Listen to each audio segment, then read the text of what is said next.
Hari ini kita mau belajar tentang Yehova Moaz Hayai. Aduh, pendeta nulisnya gimana lagi tuh?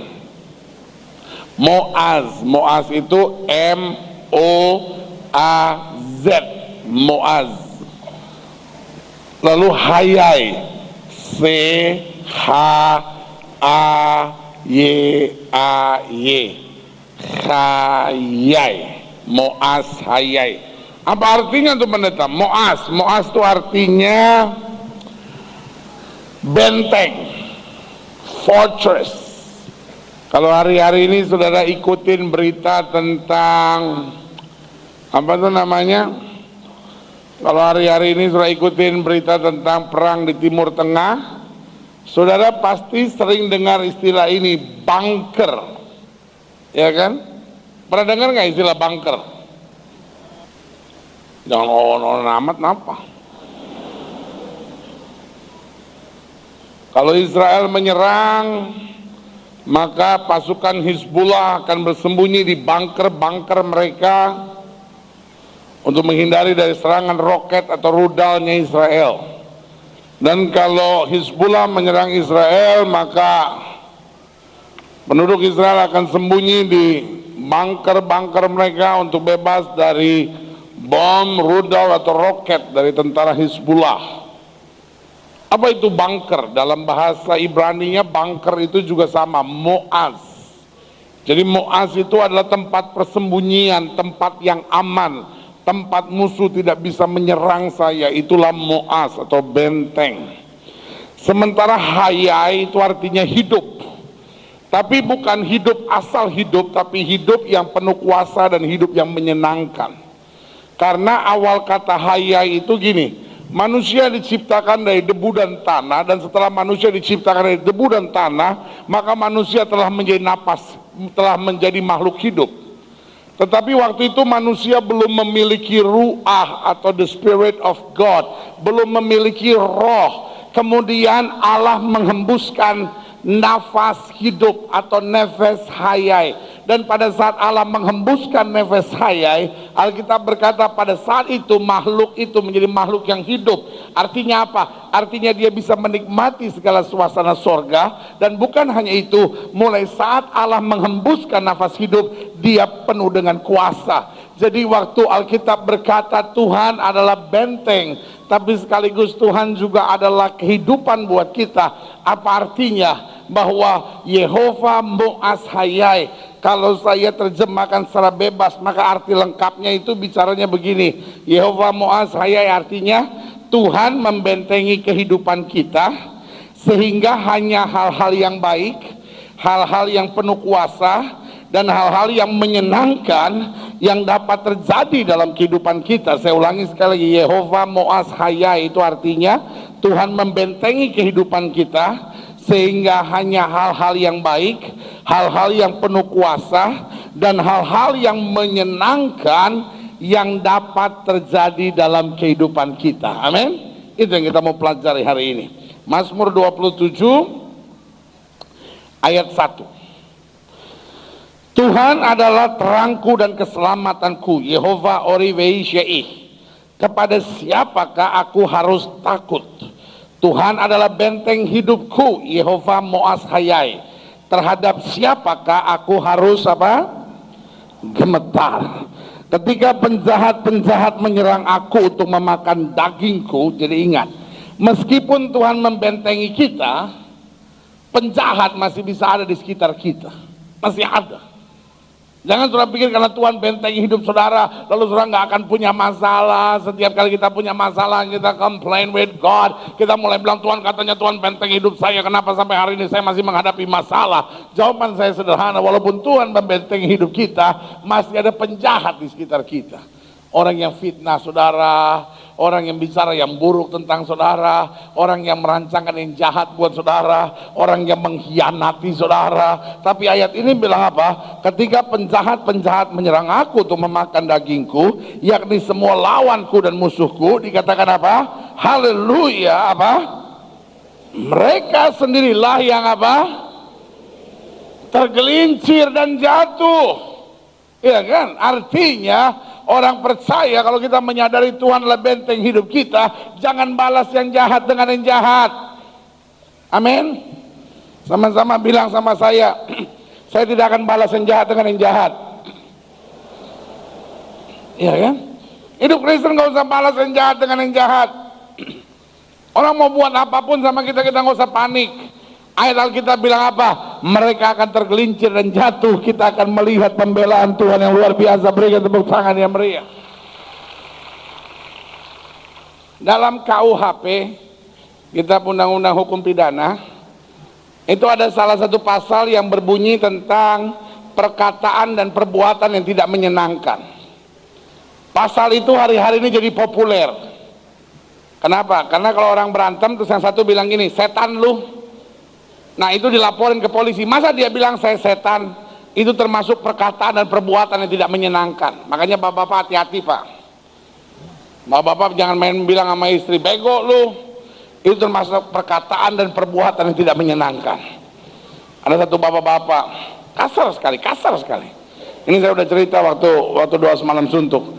Ada satu bapak-bapak kasar sekali. Setiap kali kalau dia marah sama istrinya dia bilang gini, gue bingung sama lu cakep tapi bego. Setiap kali dia marah sama istrinya dia selalu bilang gitu, gue bingung sama lu cakep tapi bego. Sampai akhirnya istrinya udah jengkel, sakit hati dong. Betul gak bu? Masa tiap hari dia bilang begitu? Setiap kali ada masalah apa-apa, ih kok aneh lu ya, lu cakep-cakep tapi bego. Akhirnya satu kali istrinya udah sakit hati banget, udah kecewa banget. Dia bilang, Papa mesti belajar melihat keagungan Tuhan pak. Kalau saya cakep pak, supaya papa sayang sama saya. Tapi kalau saya bego, supaya saya sayang sama papa. Sebab kalau saya nggak bego, gue nggak bakal kawin sama laki kayak lu tuh.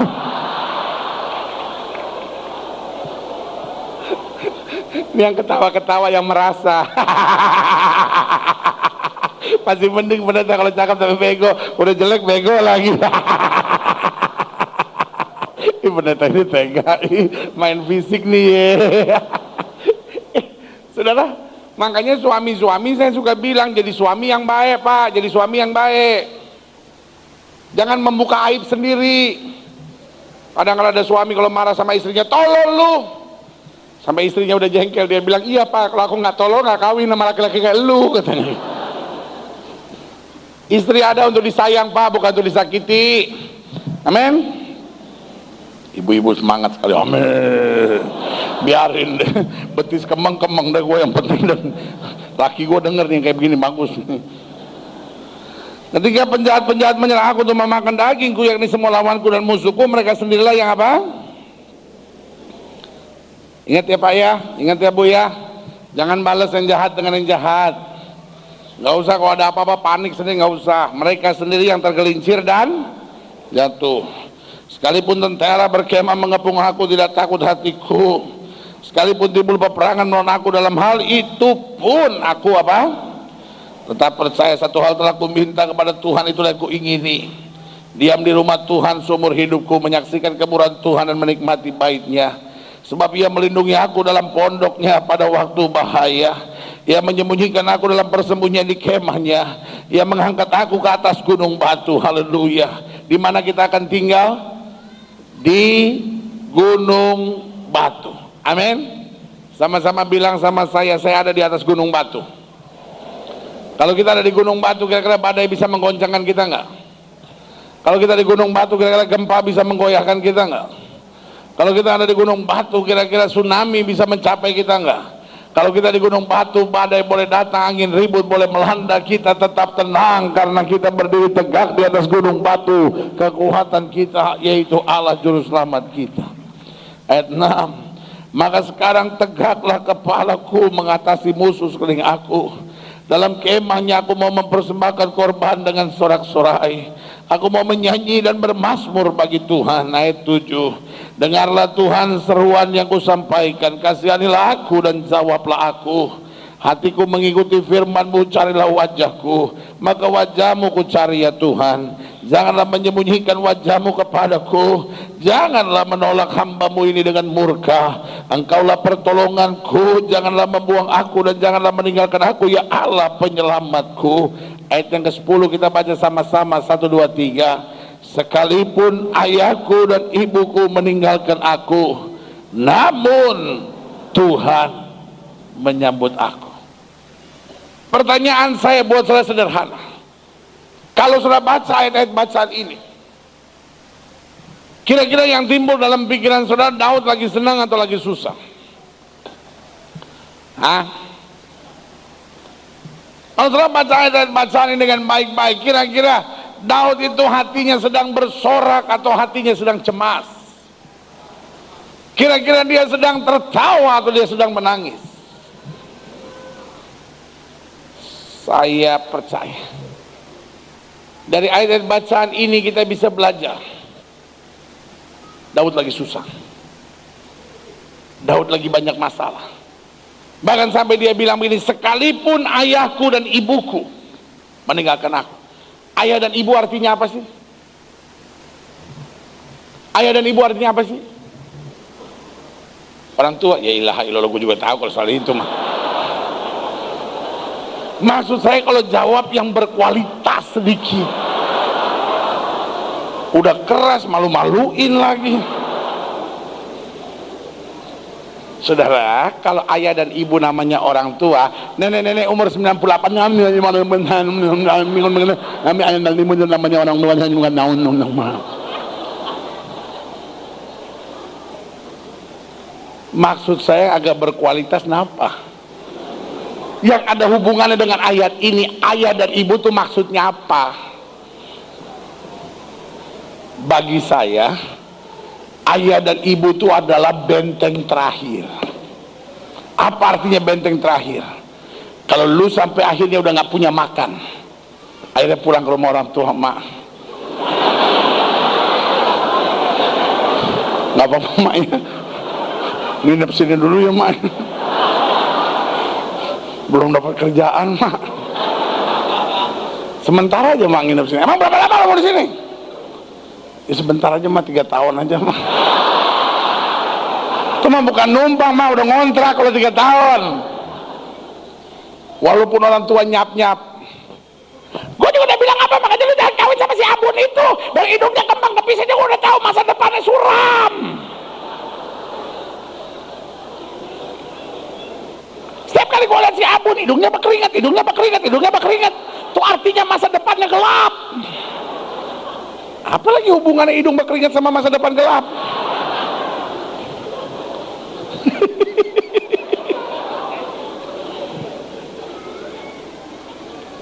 Tapi saya selalu bilang, akhirnya lepas dari apapun, orang tua adalah benteng terakhir. Ketika sudah nggak bisa bayar kontrakan rumah lagi, terpaksa pulang ke kota. Mak, kontrakan udah nggak bisa bayar, nginep sini dulu nggak apa-apa ya mak ya. Iya ya, bicara tentang orang tua itu benteng terakhir. Ibu selalu bilang begini, sampai tetes darah saya yang penghabisan, saya tetap bersama dengan anak saya.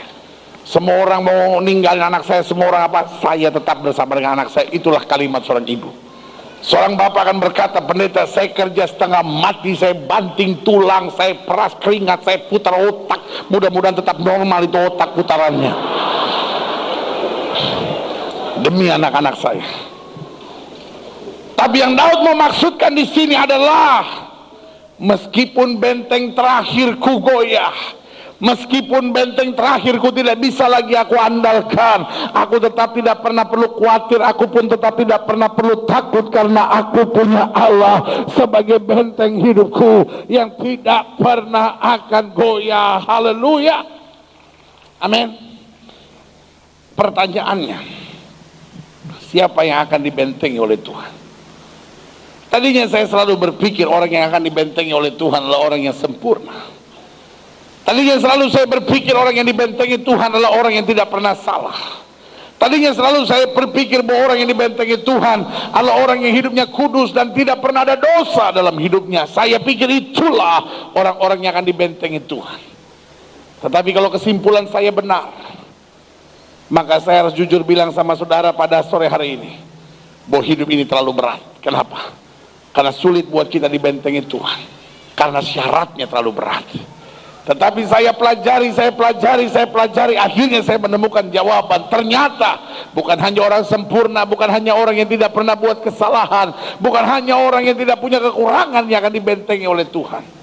Tapi izinkan saya menjelaskan buat saudara beberapa hal penting tentang orang yang akan dibentengi oleh Tuhan. Yang pertama, Mazmur pasal 20. Mazmur pasal 20 ayat 2 bilang apa? Kiranya Tuhan menjawab engkau pada waktu kesesakan.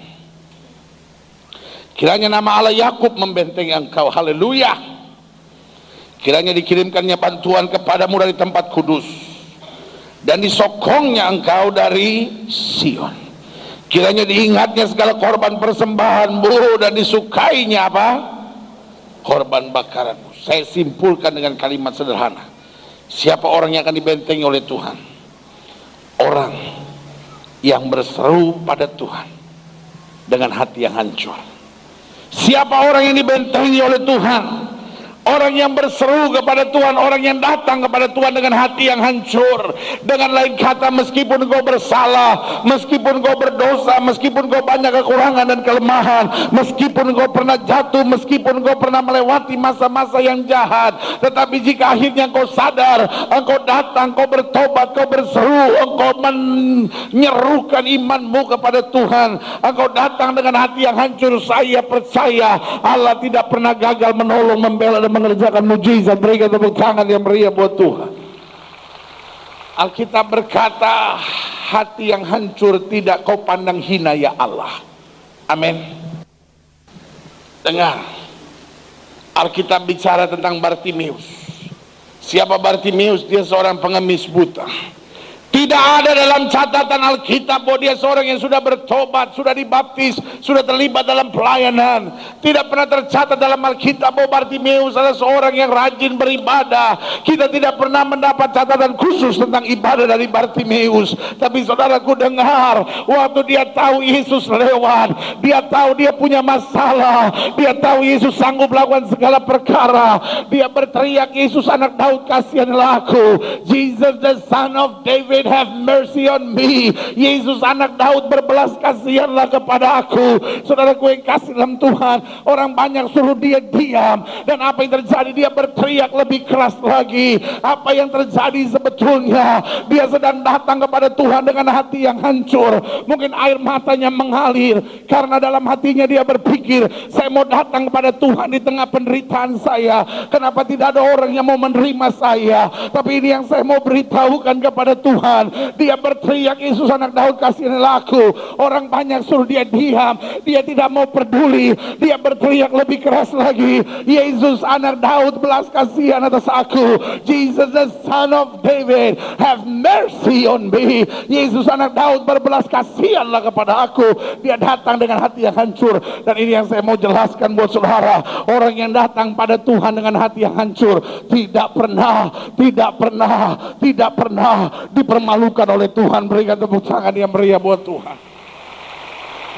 Pak, Bu, teman, saya cuma mau bilang, kadang-kala kita di tengah masalah cuman sibuk nyalain orang. Kita cuman sibuk nih gara-gara orang tua saya, pendeta nggak pernah perhatian sama saya. Ini gara-gara orang tua saya bercerai, pendeta. Ini gara-gara papa saya kawin lagi. Ini gara-gara saya dipiara sama ibu tiri, makanya hidup saya seberat ini. Istri-istri mulai mengeluh, ini gara-gara suami saya jahat, ini gara-gara suami saya berselingkuh, ini gara-gara suami saya bukan menjadi bapak yang baik dalam rumah tangga, ini gara-gara istri saya terlalu cerewet, ini gara-gara istri saya terlalu egois, ini gara-gara istri saya terlalu kepala batu. Kita punya 1001 hal untuk kita berbicara. Masalah ini terjadi karena ini, karena itu, karena ini, karena itu. Tapi yang harus kita buat hari ini, kita nggak mau tahu kenapa kita menghadapi masalah.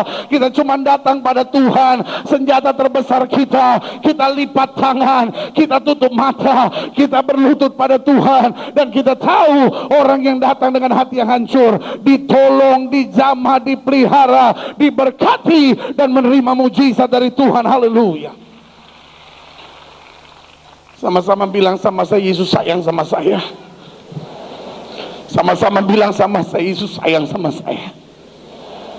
taruh tangan kanan saudara di dada dan bilang kalimat ini sama saya dengan hati yang sungguh-sungguh, bilang Yesus sayang sama saya. Pak, Bu, saya tidak mau tahu apa yang terjadi dalam hidup saudara, tapi saya cuma tahu ini Yesus saya. Kalau engkau datang dengan hati yang hancur, udahlah, nggak perlu engkau pikirkan kenapa masalah ini terjadi.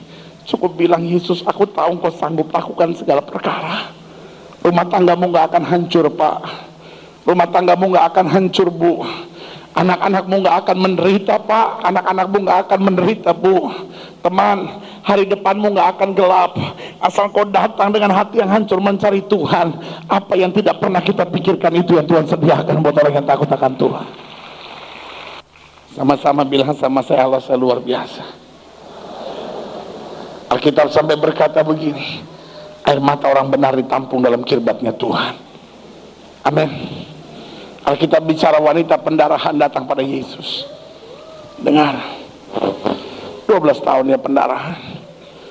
Dia datang pada Yesus dengan air mata, dengan hati yang hancur. Dia bilang, asal ku jamah jubahnya, I will be healed. Aku akan sembuh. Saudara yang kasih dalam Tuhan, apa yang terjadi? Waktu dia jamah jubah Yesus, Alkitab berkata, seketika itu juga berhentilah pendarahannya. Saya mengerti. Sebagian saudara mungkin menghadap saya dan berkata, pendeta, apakah itu berarti orang Kristen kalau berdoa harus menangis? Apakah itu berarti kalau saya tidak menangis berarti doa saya tidak dijawab? Karena ada pengajaran-pengajaran dalam hidup ini yang selalu berkata, saudara-saudara, kalau saudara doa belum nangis berarti belum sungguh-sungguh. Makanya kadang-kadang saya ketemu di gereja orang aneh-aneh, lagi altar call dia nangis sendiri. Air mata nggak keluar tapi sibuk menangis. Orang kayak begitu buat saya bukan hancur hati. Orang kayak gitu buat saya narik perhatian. Saya tidak bilang dalam doa kita tidak boleh menangis. Yang saya bilang, kalau kita berdoa mari hancur hati. Kalau karena hatimu hancur di hadapan Tuhan, apa sih hancur hati itu? Hancur hati itu yang pertama, saya bertobat. Yang kedua, hancur hati itu berarti saya ngerti bahwa Tuhan tidak pernah meninggalkan saya. Hancur hati itu berarti saya ngerti bahwa saya tidak boleh mengandalkan kekuatan saya sendiri, saya serahin semuanya pada Tuhan. Itulah hancur hati. Dan kalau karena hancur hati, akhirnya air mata saya mengalir. Air mata itu ditampung dalam kirbatnya Tuhan.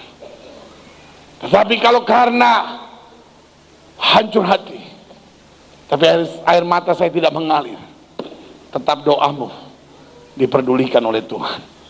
Amin. Karena hancur hati engkau menangis, dan saking menangisnya bulu mata palsu ikut turun. Ya nggak apa-apa juga. Saya mau cerita ya.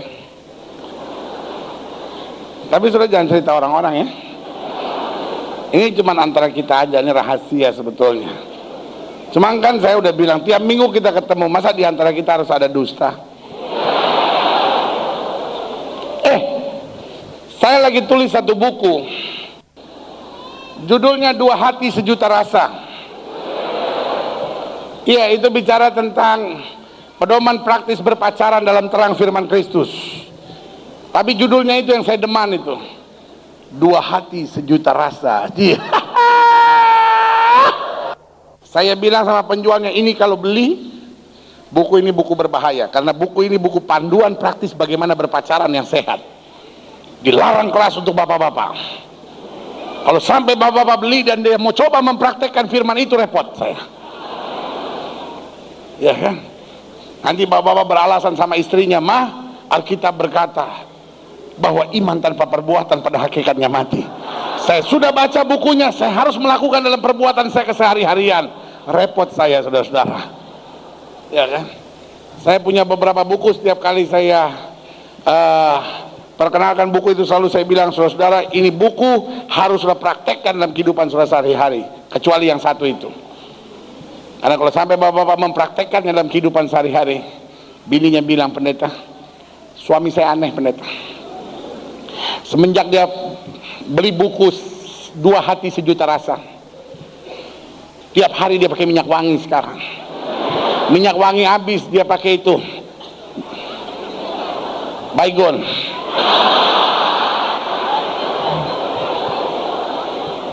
Sudah dilarang.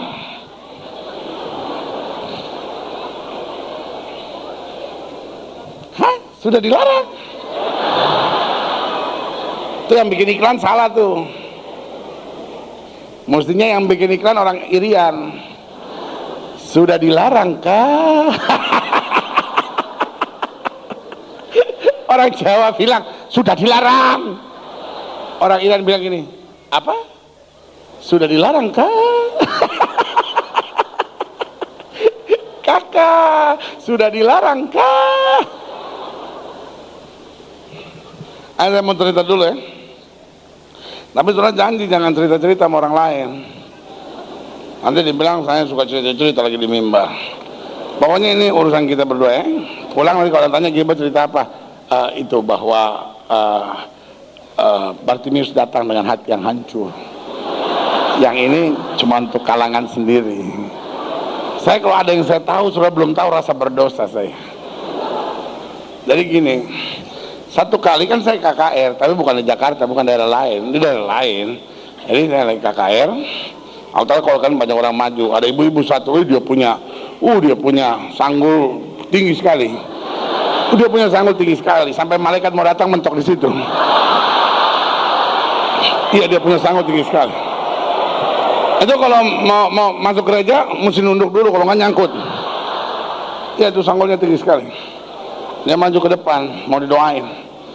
Waktu dia didoain kan saya, kan kalau orang lagi altar call kan pikiran kita terpusat kan, jadi kita doa dalam nama Yesus. Satu ibu ini saya kaget. Sebab dia seperti kena penyakit aneh. Di dekat ininya, ini di dekat sini, tumbuh bulu. Kan saya kaget. Ini penyakit apa? Ya udahlah saya doain aja kan kalau kita kan lagi doa altar call kan semangat, jadi kita lagi dalam nama Yesus kan, kalau bilang Yesus kan ada anginnya, turun ke bawah.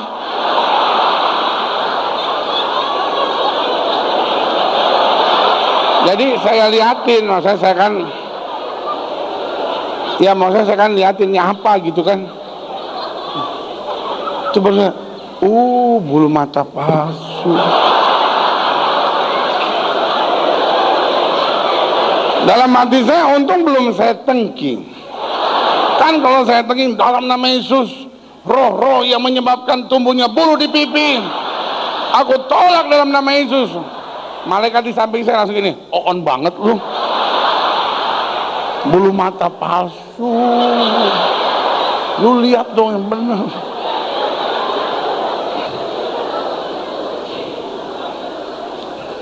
Lu jangan ketawa-ketawa, periksa dulu, periksa. Jangan-jangan udah terlepas. Ada yang benar lagi nih.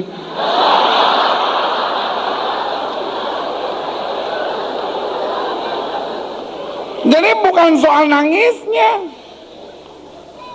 Hati yang hancur itu bukan datang ke depan.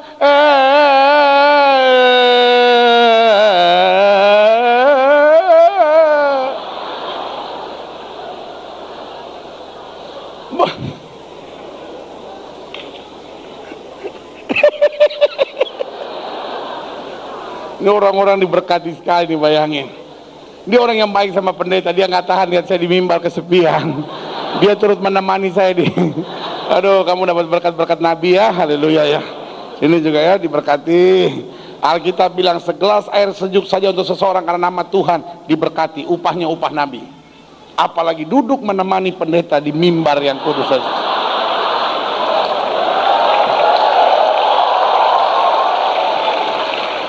Saya kan kalau jam 6 sore suka yang kebaktian habis ini, saya suka kesepian. Bayangin, mimbar segede ini saya sendirian di sini. Kalau saya diculik orang nggak ada yang tahu. Kalau yang sore gini saya aman, nggak ada yang berani buat apa-apa. Pasukan saya sebanyak ini, nyamuk aja nggak berani lewat sini. Udah keburu gigit mereka duluan.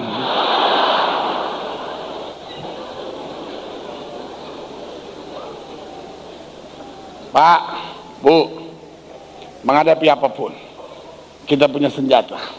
lipat tangan, tutup mata, berlutut, datang dengan hati yang hancur. Segala anugerah berkat kasih sayang Tuhan akan berlaku dalam hidup kita.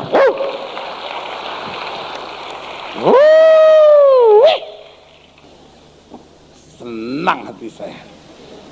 Saya paling, gregetan saya kalau lihat orang di gereja begitu. Setan aja udah malas mau ganggu. Setan bilang nggak usah diganggu, kita juga jatuh sendiri tuh orang. Siapa yang akan dibentengi Tuhan? Yang pertama, orang yang berseru pada Tuhan dengan hati hancur. Yang kedua, coba lihat Yesaya pasal 33. Yesaya 33 ayat 15. Orang yang hidup dalam kebenaran, bilang sama sebelah saudara, hidup lu udah benar belum? Yang berbicara dengan jujur. Tanya sama orang yang baru ngomong sama saudara, nah lu jujur nggak?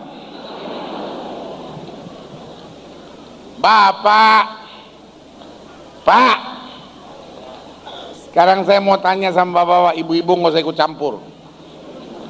Pak, bapak udah jujur nggak sama istri Pak? Jujur Pak, udah jujur belum sama istri Pak? Insya Allah pendeta.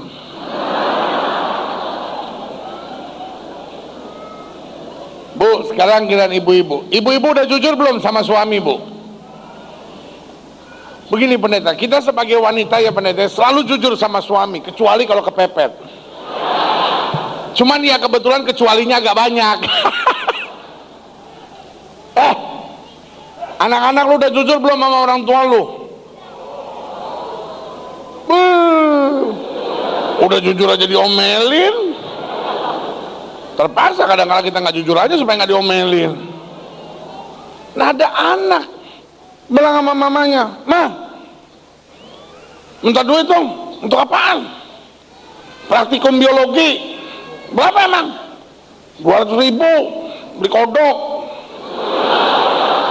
Oh, mamanya kasih 200.000. Datang teman mamanya datang. Sis, anaknya kemana? Lagi praktikum biologi. Emang anaknya jurusan apa? Sosial.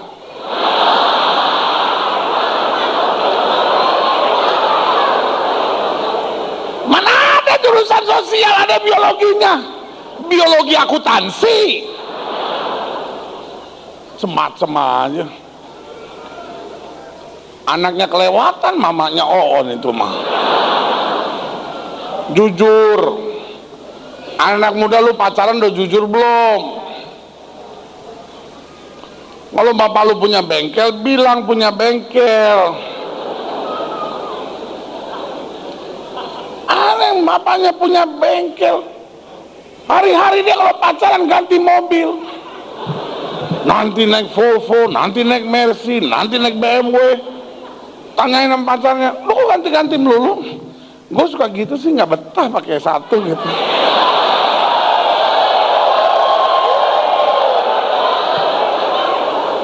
Sekali waktu dia naik Kijang tahun 78. Cowoknya bilang, kok lu pakai mobil kayak begini ya? Begini, Volvo, BMW, sama Mercy, jalannya itu terlalu smooth. Gue lagi butuh yang gak goyang dikit. Jujur dong bilang, bapak gue punya bengkel. Kebetulan Volvo, BMW, Mercy gak ada yang masuk. Yang lagi masuk cuman Kijang tahun 78 sama Oplet.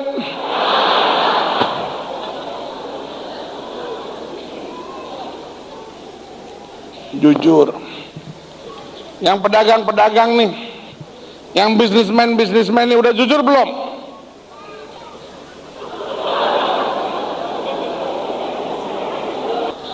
Udah jujur belum? Karena saya mau bilang nih, sekarang kalau sudah masuk toko-toko buku, banyak kiat-kiat praktis untuk menjadi kaya, kiat-kiat praktis untuk menjadi sukses, kiat-kiat praktis untuk menjadi salesman yang menjual dengan baik, banyak sekali. Dan kalau sudah pelajari, di dalamnya ada unsur-unsur curangnya. Dan saya harus bilang sama saudara begini, kalau sudah dapat uang, sudah dapat untung dari cara curang, dari cara yang tidak jujur, dari cara yang tidak benar, saya ngomong tegas ya sama saudara, uang itu saya kasih nama uang setan. Saya ulangi sekali lagi. Kalau saudara dapat uang, saudara dapat keuntungan dari cara yang tidak jujur, dari cara yang curang, dari cara yang tidak benar, saya beri nama uang itu uang setan. Kalau saudara menantang saya dan berkata, pendeta kau kan berdiri di mimbar, pendeta kau harus bertanggung jawab dengan perkataanmu. Mengapa kau katakan uang itu uang setan? Saya mau bilang, kenapa saya berani bilang ini uang setan? Karena saya dengar Tuhan bicara. Tuhan bilang sama saya begini, beritahu kepada umat Tuhan, ada banyak orang di gereja, mengasihi Tuhan, tetapi rumah tangganya tidak bisa bahagia, anak-anaknya tidak bisa berhasil. Kenapa? Karena uang di tangannya adalah uang yang panas, uang di tangannya adalah uang setan. Dan kalau uang itu uang panas, uang itu uang tidak jujur, uang itu uang setan, saudara taruh di rumah, maka rumah itu akan menjadi rumah yang panas, rumah tangga ribut terus, gak ada bahagia. Saudara pakai itu untuk membesarkan anak-anak saudara menjadi anak-anak yang jahat. Kenapa? Karena the devil never work for free. Sebagai hamba Allah, saya cuma mau bilang sama saudara, lebih baik sedikit tapi berkat Tuhan ada di atasnya. Karena kalau sedikit berkat Tuhan ada di atasnya, saya mau beritahu, uang itu sedikit masuk ke rumah saudara jadi 5 ketul roti dan 2 ekor ikan, cukup untuk membiayai apapun yang kau perlukan. Ya kan?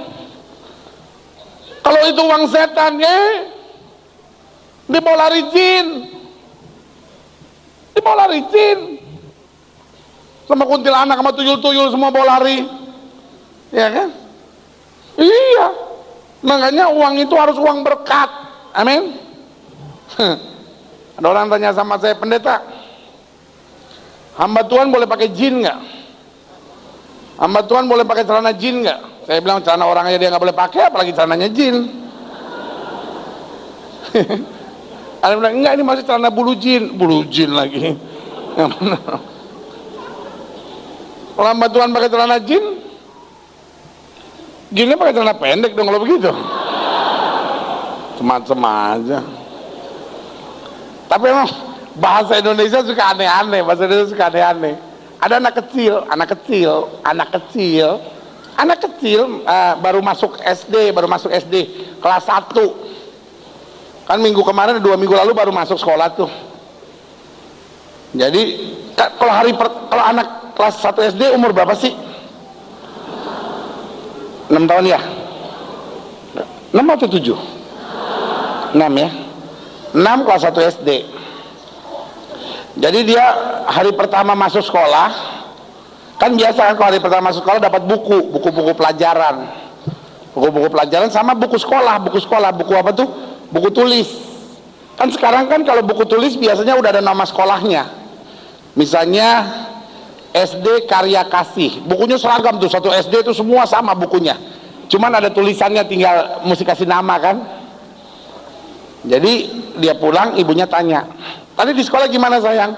Bagus mah, ada pembagian buku pelajaran sama buku tulis. Terus ya kata guru mesti mesti tulis namanya. Oh iya, tulis dong sayang. Jadi anaknya nulis nama. Tiba-tiba anaknya tanya begini sama mamanya, Mah, seks itu apaan sih mah? Anak umur 6 tahun. Mah, seks itu apaan sih? Wih, mamanya kan kaget, masa baru sekolah 1 hari udah belajar yang begitu-begituan. Tapi kata mamanya, loh kan dia harus sebagai orang tua harus menjelaskan. Jadi mamanya ada jelaskan begini sayang, seks itu diciptakan Tuhan tuh mulia, kudus, dalam konteks suami istri yang diberkati oleh Tuhan, dalam konteks komitmen. Karena itu dalam Alkitab dicatat Allah benci perceraian, karena itu dari satu kesatuan ilahi akan lahir keturunan ilahi. Mamanya coba menjelaskan dengan cara yang sangat alkitabiah, dengan cara yang paling dewasa, sehingga anak itu tidak memandang yang salah gitu, tapi itu dalam konteks yang kudus dan berkenan di hadapan Tuhan. Anak itu langsung nangis. Mamanya bilang, kok kamu nangis? Nggak cukup tulisannya. Terus mamanya bingung, kenapa dia nangis. Akhirnya mamanya tanya, emang kenapa sih kamu nanya gitu? Enggak, Ma, ini kan dapat buku tulis, ada tulisannya name, sex, class, subject. Iya kan? Terjemahan bahasa Indonesianya gini, nama, jenis kelamin, kelas, mata pelajaran. Jadi dia tulis nama Dimas, seks, dari mulanya Allah menciptakan kudus, layak, berkenan. Padahal maksud gurunya cuma tulis male or female gitu ya kan, laki atau perempuan. Dia tulis nama Dimas. Tuhan berkata Allah benci.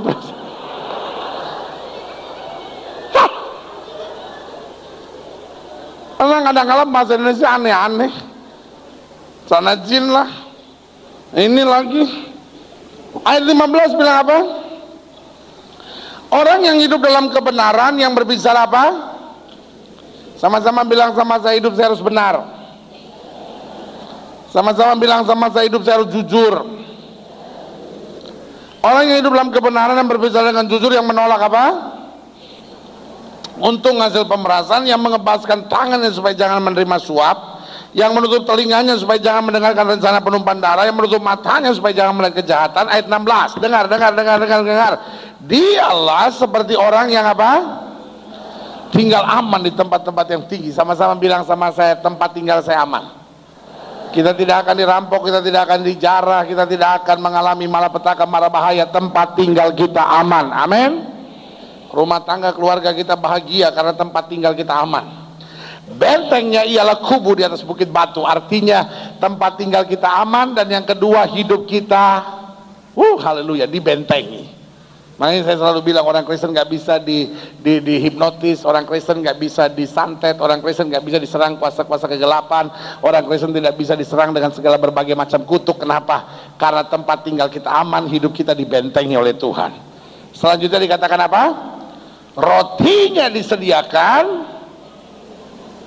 air minumnya terjamin. Tempat tinggal kita aman, hidup kita dibentengi, roti kita disediakan, air minum kita terjamin. Amin. Berarti yang kedua saya pelajari, siapa yang akan dibentengi oleh Tuhan? Orang yang hidup dalam kebenaran dan kejujuran. Teman, orang-orang muda yang ada di sini, Bapak Ibu yang diberkati dan dikasihi oleh Yesus, kalimat saya hari ini sederhana. Selama hidup kita benar, selama hidup kita jujur, seberat apapun tantangan di depan kita, seberat apapun masalah di depan kita, tersenyumlah, tenanglah, kuatlah. Allah akan membentengi kita dan memberikan kemenangan yang gemilang-gemilang buat kita. Yang ketiga, yang terakhir, coba lihat Yoel pasal 3 ayat 15. Matahari dan bulan menjadi gelap dan bintang-bintang menghilangkan cahayanya.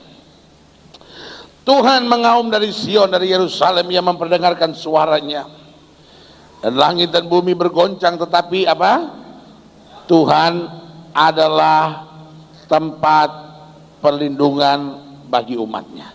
Bagian terakhir kita baca sama-sama, Yoel 3 ayat 16 bagian terakhir. Dan benteng bagi orang Israel. Berarti yang ketiga, yang terakhir, siapa yang akan dibentengi oleh Tuhan? Orang yang berani meninggalkan kegelapan. Benteng bagi Israel. Sebagian kita bertanya, apakah hanya Israel yang dibentengi Tuhan? Jawaban saya tidak, kita juga dibentengi oleh Tuhan. Karena kita berkata, kamulah bangsa yang terpilih, imamat yang rajani, umat kepunyaan Allah sendiri. Amin. Berarti kita lah orang yang juga akan dibentengi oleh Tuhan. Tapi kenapa Alkitab pakai kata Allah adalah benteng bagi Israel? Karena Israel adalah bangsa yang keluar dari kegelapan di Mesir dan masuk dalam terang Tuhan yang ajaib.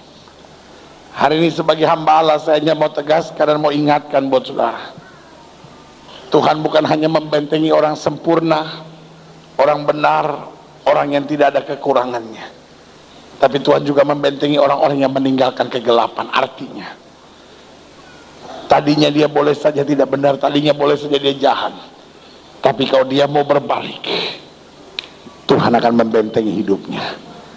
Kita belajar satu orang yang bernama Saulus dalam Alkitab. Siapa Saulus? Saulus seorang yang bukan hanya saya sebut pantas layak disebut jahat. Kenapa saya sebut sangat jahat? Karena ada seorang murid Kristus yang setia, namanya Stefanus.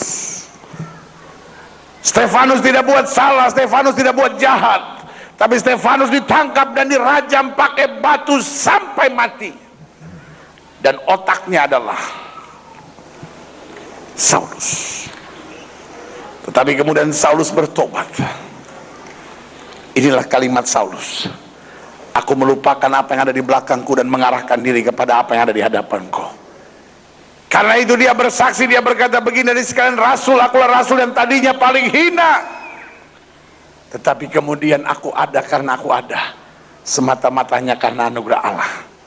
Hari ini sebagai hamba Allah, saya cuma mau ingatkan, mungkin kita mendengar firman, kita tahu ya Tuhan, saya orangnya itu dendaman Tuhan, saya itu orangnya cepat cemburu, saya cepat iri, saya orangnya cepat naik darah, saya orangnya egois banget, saya orangnya kepala batu banget, saya itu orangnya mau menang sendiri banget. Aduh, saya itu banyak salah dalam hidup saya pacaran dengan orang yang tidak seiman, saya lakukan hubungan seks sebelum nikah. Whatever, daftar saudara. Kalau kita berani meninggalkan kegelapan, kita berani meninggalkan yang salah, dan kita kembali kepada terang Tuhan, ini yang saya percaya, Allah membentengi kita. Dan selama kita dibentengi oleh Tuhan, kita aman. Satu tas rambut kita tidak akan jatuh ke tanah. Alkitab berkata malapetaka tidak akan menimpa kamu, dan tulah tidak akan mendekat kepada kemah. Kita bangkit berdiri, kita datang pada Tuhan. Tuhan, Ku mau menyenangkan-Mu. Tuhan, bentuklah hati ini jadi bejana untuk hormat-Mu, cemerlang bagai emas murni. Datang pada Tuhan hari ini, katakan, Tuhan, Ku mau menyenangkan-Mu. Tuhan, Ku mau menyenangkan-Mu. Tuhan, bentuklah hati ini, bentuklah hati ini jadi bejana untuk hormat-Mu.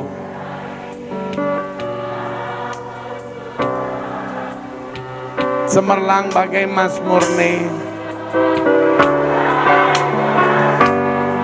Katakan sama-sama, Tuhan, Ku serahkan hidupku. Semua Ku berikan padamu.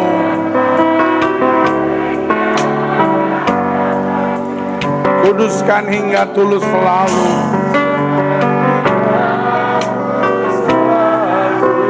Agar aku menyenangkan-Mu. Menyenangkan-Mu. Katakan, senangkan-Mu. Hanya itu kerinduanku.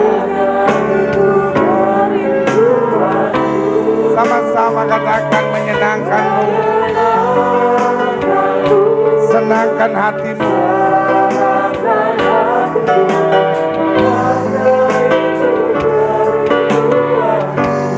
Musik main dengan sangat lembut. Masing-masing kita tundukkan kepala, saudara. Dunia ini tidak berbahaya buat kita yang berjalan dekat dengan Tuhan. Dunia ini tidak menakutkan buat orang-orang yang berjalan ngandalin Tuhan dalam hidupnya. Alkitab berkata Tuhan akan menjadi benteng dalam hidup kita. Kita aman dalam tangannya, kita aman dalam perlindungannya, kita aman dalam kasih setianya. Jika itu doamu hari ini, taruh tangan kananmu di dada. Engkau tidak perlu nyalahin siapa-siapa. Engkau tidak usah panik menghadapi apapun. Ingat satu perkara, selama engkau datang dengan hati yang hancur di hadapan Tuhan, engkau tidak pernah akan dipermalukannya, engkau tidak pernah akan ditinggalkannya, engkau tidak pernah akan dikecewakannya, engkau tidak akan pernah dibiarkannya. Jika itu doamu hari ini, taruh tangan kananmu di dada. Engkau nggak usah panik, engkau nggak usah emosi, engkau nggak usah khawatir. Engkau cukup lipat tangan, engkau cukup tutup mata. Engkau datang dengan hati yang hancur. Allah nggak akan permalukan hidupmu. Bilang, Tuhan, cuma Engkau yang aku punya dalam hidupku. Cuma Tuhan kekuatanku, cuma Tuhan benteng hidupku. Gak ada yang bisa aku andalkan lagi kecuali Tuhan dalam hidup ini. Jika itu doamu hari ini, taruh tangan kananmu di dada dan saya mau doa. Ingat, hidupmu harus benar. Hidupmu harus jujur. Apapun yang kau dapat dengan cara yang curang akan membuat hidupmu sengsara di hari depan. Tapi apapun yang kau dapat dalam kebenaran akan membawa kau pada kemuliaannya. Jika itu doamu hari ini, taruh tangan kananmu di dada dan biarkan Roh Kudus menjamah hidup saudara. Biarkan Roh Kudus menjamah hidup saudara. Biarkan Roh Kudus menjamah hidup saudara. Ingat, Dia benteng hidup kita. Dia benteng hidup kita. Dia benteng hidup kita. Bukan hanya bagi orang-orang yang sempurna, bukan hanya bagi orang-orang yang tidak punya kesalahan, tapi bagi orang-orang yang mau memperbaiki hidupnya, bagi orang-orang yang mau berubah, bagi orang-orang yang mau meninggalkan kegelapan. Dia menjadi benteng yang akan memberi jaminan yang kekal. Jika itu doamu, taruh tangan kananmu di dada dan saya mau doa buat saudara. Jadikan hari ini hari berkat, hari damai sejahtera, hari kemenangan. Mudah setiap saudara yang didoakan, taruh tangan kanan saudara di dada. Boleh angkat tangan dua-dua tinggi-tinggi dan saya mau doa sekarang. Bapa, lihat tangan anak-anakmu yang terangkat dua-dua di hadapan Tuhan. Kami angkat tangan kami dua-dua karena kami tahu Tuhan tidak pernah gagal. Kami angkat tangan kami dua-dua karena kami tahu Engkau adalah Yehova Moasayai. Engkau adalah benteng kehidupan kami, yang membuat kami tidak akan goyah, yang membuat kami tidak akan lemah, yang membuat kami tidak akan jatuh tersandung, tapi memberi jaminan bagi hidup kekal dalam kehidupan kami.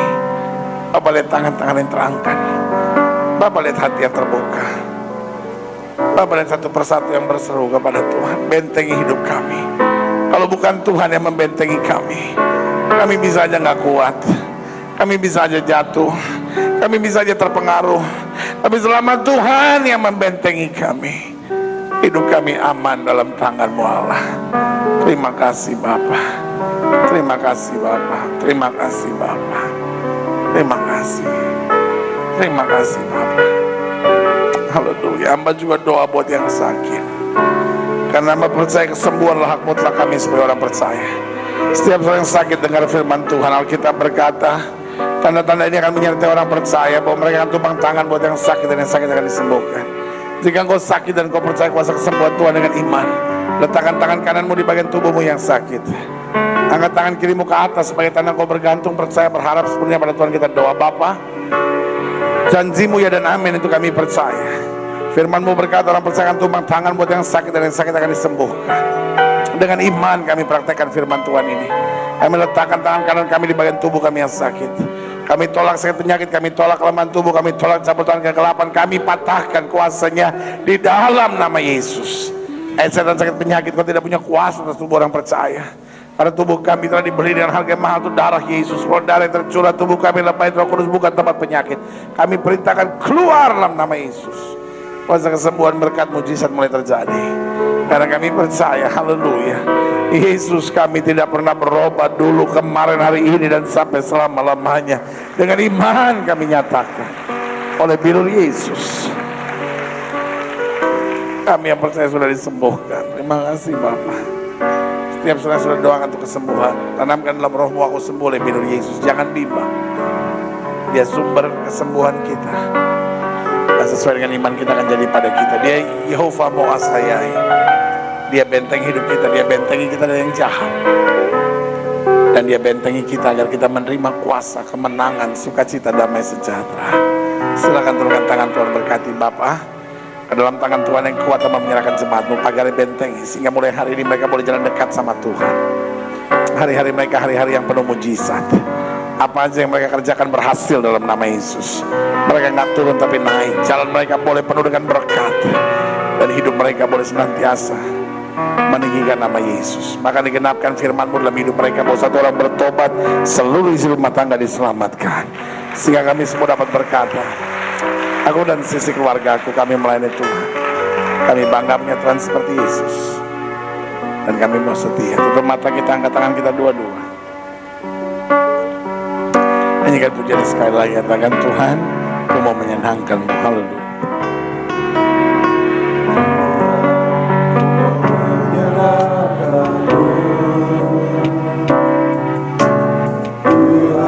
Bentuklah hati